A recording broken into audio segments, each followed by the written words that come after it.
जब श्री भगवान विराजते हैं तो स्वयं अर्चावतार लेकर विराजते हैं। ये कोई केवल प्रतिमा मात्र नहीं है, कोई अलग से कोई उनका कोई एक अलग से विभाग नहीं है, बल्कि साक्षात संत के भजन से भगवान आपके यहां अर्चावतार के रूप में प्रकट होते हैं। स्वयं श्री ठाकुर, आप भजन करो महाराज, ठाकुर जी स्वयं चल कर आएंगे। खरीदना तो बहुत आसान है, 5,000 रुपया की मूर्ति मिल जाती है, और अगर उद्देश्य खरीदने का हो तो उसके लिए धंधा करना पड़ेगा, पैसा कमाना पड़ेगा। ये कौन सी बड़ी बात है? धन से भगवान की मूर्ति आ सकती है, खरीदी जा सकती है, पर भजन से तो राधा रमण जी की तरह स्वयं ठाकुर जी प्रकट हो सकते हैं। और बड़े बड़े भजन निष्ठ महापुरुषों ने इस बात का अनुभव किया है। स्वयं श्री सरकार चलकर आते हैं महाराज। जिसका भजन पुष्ट है, किसी न किसी रूप में भगवान संकेत करके प्रकट होते हैं। आहा, अर्चावतार साक्षात भगवान का स्वरूप है। इसको कोई उससे अलग अगर आपने भगवान को माना तो हमारी उस अर्चा में अपराध हो रहा है कि भगवान तो कोई और हैं, ये तो हम केवल उनकी एक प्रतिमा, उनका एक साधन जिससे हम उन तक अपना कोई कर सकें क्रिया। इस दृष्टि से अगर हमारी अर्चा पूजा है तो हमारी अर्चा पूजा में दोष है महाराज, निश्चित दोष। अब आजकल तो सब डलिया में ले लेके फिरे, का बोले हम आपसे महाराज। अब उस पे भी सबके अपने तर्कवाद हैं। हम ये थोड़ी ना दोष कह रहे हैं, ठाकुर जी सचल भी ठाकुर जी होते हैं। भगवान बड़े आनंद से सब जगह यात्रा भी करते हैं।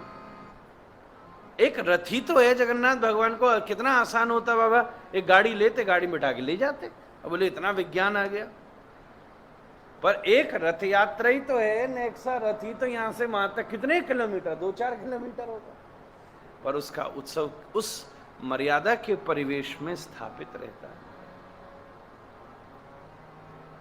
लोग इसको हमारी तरफ से कोई तर्क आदि न समझें, ये तो हमारा परामर्श मात्र है। हमारा परम सन्निधान भगवान हमारे सब कुछ है महाराज।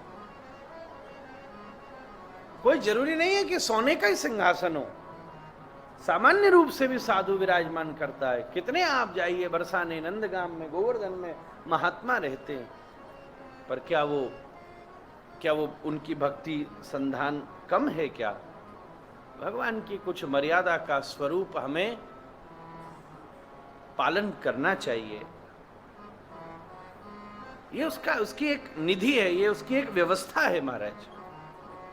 आगे ये देश सर्वतंत्र स्वतंत्र है महाराज, जिसकी जो मर्जी हो वो वैसे करे, उसका वैसे अनुभव हो तो वो उसको मुबारक है, उसको शुभकामनाएं हैं। पर अर्चावतार साक्षात भगवान का नित्य स्वरूप है महाराज। भगवान अर्चावतार के रूप में प्रकट होते, इसलिए हर अर्चावतार की अपनी स्वतंत्र लीलाएं हैं। श्री कृष्ण लीला तो है ही है, गोवर्धन लीला, माखन चोरी लीला, पर गोपीनाथ जी भी तो खीर चोरा है महाराज। फिर राधा रमण जी की अपनी स्वतंत्र लीलाएं, फिर गोविंद देव जी की अपनी लीलाएं, गोविंद भाष्य लिखाते हैं प्रभु। फिर गोपीनाथ जी खीर चोरा है, फिर गोकुलानंद जी की अपनी लीलाएं, फिर श्यामानंद प्रभु के श्री श्याम सुंदर जी की अपनी लीलाएं हैं, फिर राधा वल्लभ लाल की अपनी लीला है, श्री बांके बिहारी लाल की अपनी लीला है, श्रीनाथ जी की अपनी लीला है, बद्रीनाथ जी की अपनी लीला है, जगन्नाथ भगवान की अपनी लीला है।